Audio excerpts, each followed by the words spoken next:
ሰላም ክቡራትን ፍትዋትን ተመልከትና ንለምውን ከም ትልሙድ ብሓድሽን እዋናውን ኣገራምን ዝኾነ ሓበሬታ ናባኹም ኣቢልና ኣለና ናይ ሎሚ ዛዕባና ዝኸውን ብዛዕባ ማኪ እዝራ ወይ ድማ ሕሞራይ እንዳበለ ጀሚሩ ሕዚ ድማ ሓደ ዝብል መሊሱ ዝለቐቐ ሓደ ሓውናይ ክኸውን ማለት እዩ። ማኪ እዝራ ብጣዕሚ ካብቶም ብሉፃት ዝበሃሉ ኣርቲስታት ማለት እውን ስነ ጥበባውያን ተጋሩ ሓደ እንትኸውን ብጣዕሚ ብዘለዎ ክእለት ብዘለዎ ናይ ዝገርም ክእለት ብዙሓት ዘደመመን እንዳደመመ ዝርከብን ሓውና እዩ። ኣብዚ ሕዚ ገጢምዎ ዘሎ ነገር ሓደ ነገር ክነግረኩም ደልየ ማለት እዩ ንሎሚ እንታይ ኮይኑ ንዝብል ነገር ብጣዕሚ ንብዙሓት ዘነጋግር ዘሎ ኣብዚ ሕዚ ሰዓት ማኪ እዝራ ከም ትፈልጥዎ ኣብቲ ቪድዮ እውን ብዙሕ ነገር ገይሩ ማለት እዩ። ብፍላይ ኣብዛ ናይ ሕዚ ቪድዮ ማለት እዩ ብካሊእ ኣርቲስታት እውን ዝውረየሉ ፅቡቅ ወረታት ነይሩ ማለት እዩ። ኣብዚ ሕዚ ሰዓት ግን ኣይቀንዖን እዩ ተባሂሉ ዘሎ እንታይ ንዝብል ነገር ድሕር ዝሓፃር መሰጋገሪት ሙሉእ ትሕዝቱ ናባኹም ሽፋን ክወ ሰናይ ፃንሒት ሰናይ ምክትታል ክኾነልኩም እንዳተመነኹ ሼር ላይክ ሰብስክራይብ ብምግባር ድማ ነዚ ቻናል ሓድሽ ዝኾንኩም ብፍላይ ሰብስክራይብ ብምግባር ክትቀላቀሉ ብትሕትና ይሓትት ማለት እዩ። ሰናይ ምክትታል።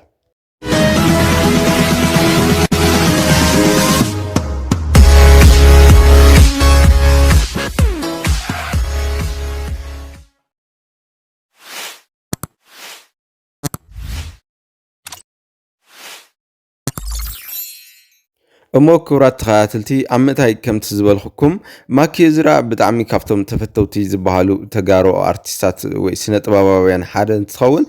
ብፍላይ ድማ ንዝተፈላለዩ ስነ ጥበባውያን ወይ ድማ ዘየምቲ ዝተፈላለየ ግጥሚ ክህብ ንሪኦ ማለት እዩ። እዚ ማኪ እዝራ ሓውና ብሕዚ ግን ዝኾነ ሓደ ነገር ይገጢምዎ ተባሂሉ ዘሎ እንታይ ኮይኑ ዝበሃል ዘሎ ንዝብል ወግዒ ድማ ብፍላይ ኣብ ማሕበራዊ ሚድያ እውን ተዘርጊሑ ዘሎ ካብ ናይ ቀረባ ሰባት እውን ዝውረየሉ ዘሎ ወረ ማለት እዩ። ካብ ሓዳሩ ከም ዝተፋትሐ እዩ ዝንገረሉ ዘሎ ማኪ እዝራ። ማኪ እዝራ እንታይ ኮይኑ እዩ ካብ ሓዳሩ ተፋቲሑ ዝብል ምላሽ ክህበና ድማ ካብ ጎድኑ ኣብ ዝርከብ ሰብ ማለት ካብ ፈተውቱ ኣብ ዝረኸብናዮ ሓበሬታ ማለት እዩ። ኣብዛ ናይ ሕዚ ክሊፑ ዘሎ ብጣዕሚ ምቅርራብ ዘለዎ ምስ እታ ኣብኡ ዘላ ስኬት ንጉስ ዝተባሃለት ኣብቲ ብፍላይ ድማ ኣብቲ ዝኾነ ኣዋርድ ነይሩ ኣብ ናይ ዝሓለፈ ዓመት ማለት እዩ። ኣብኡ ኣብ ዝነበረሉ ሰዓት ምሳ ኣብቲ ክሊፕ ኣብ ዝነበረሉ ዝተፈላለዩ ናብ ወሲብ ዘዕድሙ ወይ ድማ ፀታዊ ርክብ ዘዕድም ምሳዓም ገይሩ ከም ዝነበረ እዩ ኣብቲ ቀረፃ ዝንገረሉ ማለት እዩ። ብፍላይ ድማ ኣብ ካሜራ ኢድ እውን ከም ዝተረፈ እቲ ኣብ ካሜራ ኢድ ዝነበረ ድማ ብፍላይ ብሞባይል ዝተቀረፀ እዩ ማለት እዩ። ናብ ሰበይቱ ከም ዘብፅሕላ እዩ እንዳተወግዐ ዝርከብ ማኪ እዝራ ኣቦ ሓደ ወዲ በዓል ሓዳር ኣቦ ሓደ ወዲ ከም ዝኾነ እውን ዝፍለጥ እዩ። ብፍላይ ድማ ምስተን ደቂ ኣንስትዮ ኣርቲስታት ተጋሩ ማለት እዩ ስነ ጥበባውያን ተጋሩ ጥብቕ ዝበለ ዝምድና ዘለዎ ማለት እዩ። እዚ ሓውና እዚ ሚስጥር ናይቲ ምፍላይ ሓዳር እውን እሱ እዩ ብፍላይ እናተሓራረኸ ፀኒሕዎ እዩ ዝበሃል ዘሎ። ካሊእ እውን እንተሪእና ማኪ እዝራ ብፍላይ ነተን ደቂ ኣንስትዮ ብሕሳር ዋጋ ይሸጠለን ከም ዝነበረ እቲ ግጥሚ እውን ብፍላይ ድማ ንኡ ክብላ ናብ ገዛ እውን ይመፃ ከም ዝነበራ ናብ ሓዳሩ ማለት እዩ ናብ በዓልቲ ሓዳሩ ገዝኡ ይመፃ ከም ዝነበራ ግጥም ንክበን ይኹን ዳ እምበር እቲ ዝነበረ ኩነታት እውን ሰበይቱ ብፍቅራዊ ኩነታት እንዳረኣየቶ ወይ ፍቅራዊ ዓይኒ እንዳጠመተቶ መፅያ ማለት እዩ። እቲ ርክብ ናይተን ደቂ ኣንስትዮ ካልኦት ስነ ጥበባውያን ተጋሩ ማለት እዩ ናብኡ ናብቲ ገዛ ዝመፃ ብፍላይ እውን ምስ ማህሌት ገብረ ጀወርጊስ እውን ተጋዳላይ ዝብል ብኡ ዝተተሓሓዘ እውን ናብ ገዛ ትመፅእ ከም ዝነበረት እውን ዝውግአላ ማህሌት ገብረ ጀወርጊስ ግን እንታይ እያ ብፍላይ ድማ ካብተን ፅቡቅ ዝበሃል መርኣያ ዝኾና ተጋሩ ኣርቲስታት ሓንቲ እያ። ናብኡታት ትሕመየ ኣይኮነትን ሰበይቱ ግን ንኣ እንዳሓመየታ ከም ዝፀንሐትን ካሊእ እውን ትምኒት ወልዳይ እውን ሓምያታ ከም ዝነበረት እዩ ዝፍለጥ። ብፍላይ ማኪ እዝራ ድማ እቲ ስቱድዮ ወይ ድማ እቲ ቤት ፅሕፈቱ ናይቲ ግጥሚ ዝገጥመሉ ካልእ ማለት እዩ ኣብ ገዝኡ ከም ዝኾነን እቲ ገዝኡ እውን ፀጥ ዝበለ ምስ ምዃኑ ዝተተሓሓዘ ንምስራሕ ከም ዝፈትየ እዩ ባዕሉ ኩሉ ግዜ ኣብ ዝተፈላለዩ እንዳ ሻሂ ቡን ዝናገሮ ማለት እዩ ክቡራት ተኸታተልቲ ካሊእ እውን እንታይ እዩ ብፍላይ ድማ ምስ ሰብለ ካሕሳይ እውን ኣተሓሒዝዎ ኣሎ ንሰብለ ካሕሳይ እውን ኣበለኒ ዝብል ግጥሚ ሂብዋ ከም ዝነበረ እዩ ኣብዚ ሕዚ ኣብዚ 2-3 ወርሒ ወፂኡ ዝነበረ ደርፊ ማኪ እዝራ እውን ተሳቲፉ ነይሩ ብግጥሚ ማለት እዩ ብዜማ እውን ተዘይተጋግየ ድሓር ሰብለ ድማ ከምቲ ትፈልጥዋ ብጣዕሚ ቆንጆን ምዕርግትን ጓል እያ ብኡ ምክንያት ድማ እያ ሰበይቱ ብፍላይ ድማ ከብዳ ሓቁንቁን እንዳበላ ዝፀንሐ ካብ ሕዚ ግን ንፍትሕ ምክንያት እንዳደለየት ክንፋታሕ ኢና እትብል ቃል እውን እንዳሰንዘረት ከም ዝቀነየት ንሕዚኡ ግን ተፋቲሖም ምንባሮም ዝፍለጥ እዩ ይኹን ዳ እምበር ንክዕረቁ እውን ተስፋ ዝግበረሉ እዩ ነይሩ በቲ ሓደ ገፅ ብፍላይ ንምንታይ ማለት ደቂ ኣንስትዮ ምስቲ ምዃንን ዝተተሓዘ እውን እሱ እዩ ናይአን ምቕናእ ወይ ድማ እቲ ብጭጭ ምባል ኣብ ውሽጠን ብፍላይ ደቂ ኣንስትዮ እውን ከምቲ ትፈልጡ ወይ ክቡራት ተኸታተልቲ ነዚ እውን መስለኒ ሰይቲ ማኪ እዝራ ማለት እዩ ኣፍታ ናይ መጀመርያ ደርፊ እውን ክነግረኩም ብፍላይ ኣብዛ ሕመራ ትብል ማለት እዩ ዝተፈላለዩ ደቂ ኣንስትዮታት ተቐባቢለና ነይረና ኣብ ቲክቶክ ኣብ ገለ እንዳሰዓምኦ ብጣዕሚ ፅቡቅ ደርፊ ትርግታ ልብና ዝነክእ ከምኡ እውን ኣብቲ ናይ ተጋዳላይ ዝብል ማህሌት ገብረ ጀወርጊስ እውን እሱ ግጥሚ ከም ዝሃባ ምስ ፈለጣ ኣብ ናይት ክለብ ኣብ ዝሰርሐሉ ማለት እዩ እንዳሰዓምኦ ዝረአ ምስልታት እውን ናብ ማሕበራዊ ሚድያ ምስ ተለቀቁ እዛ ሰበይቱ ድሓር ትኾኖ እዩ ጨኒቕዋ ማለት እዩ ብጣዕሚ ሓቃያ ድማ እንድሕር ዳ እናተሰዓዓመ ሰብኣያ እንትርኢ ሰበይቲ ይገርም እዩ ምክንያቱ እንታይ መስለኩም ክቡራት ተኸታተልቲ ብደቂ ኣንስትዮ ዓይኒ ኮይንካ ክረአይ እንከሎ ንሕና ደቂ ተባዕትዮ እኳ ምንም ዘይክመስለና ይኽእል እዩ ብውስኑ ግን ድማ ናይ ደቂ ኣንስትዮ እቲ ዝበኣሰ እዩ ማለት እዩ ይቐንዓ እየን ክብለኩም የደልየ ክቡራት ተኸታተልቲ ካሊእ ድማ ማኪ እዝራ ብፍላይ ዝተፈላለዩ ግጥምታት ክህብ እንዳተዘጋጀየ ከም ዝኾነን ብክባር ክሸጦ ከም ዝኾነ ካብ ሕዚ ድማ ጠንቂ ሓዳር ፍትሕ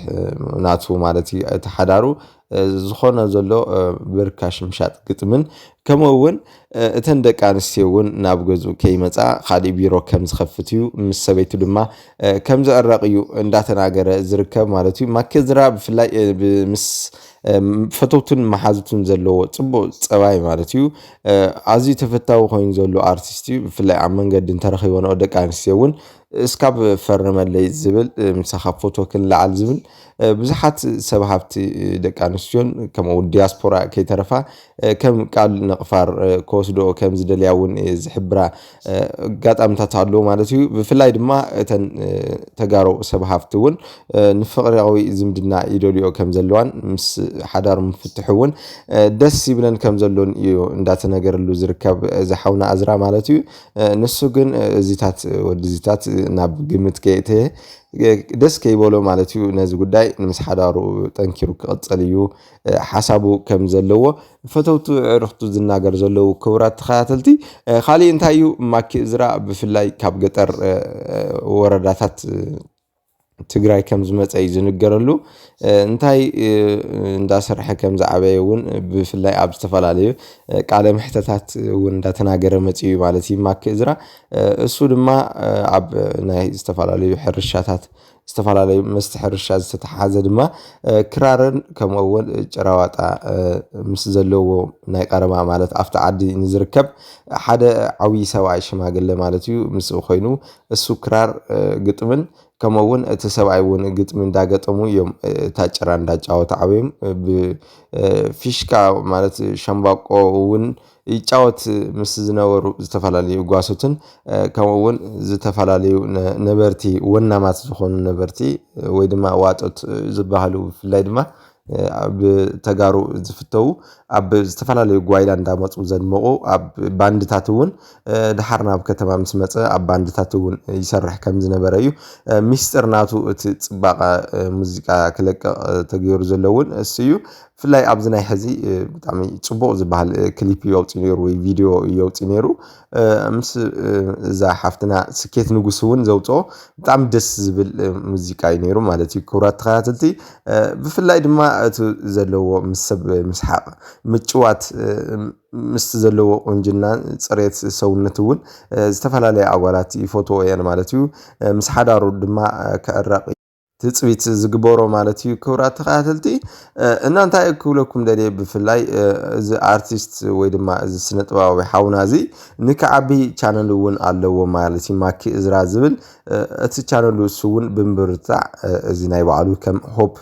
ከም 16 ፊልም ፕሮዳክሽን ዝብል እዚ ናይ ኣብ ኣዲስ አበባ ዝርከብ ከም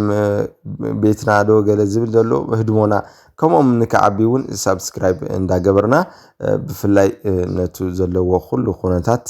ክፅብቀሉ ምእንታን ምስ ሓዳር እውን ክዕረቕ ተስፋና እዩ ንሎሚ ዝነበረና ናይ ማኪ እዝራ ፃኒሒት ማለት እዩ እዚ ይመስል ነይሩ ብካሊእ ሓድሽን እዋናውን ኣገራሚ ዝኾነ ሓበሬታ ምሳኹም እስካብ ንራኸብ ሰሰናይ እንዳተመነኹ ሼር ላይክ ሳብስክራይብ ኣብቲ ምታይ ከም ትዝበልኩኩም ከይትርስዑ ደሓን ኩንታ ዋሸይ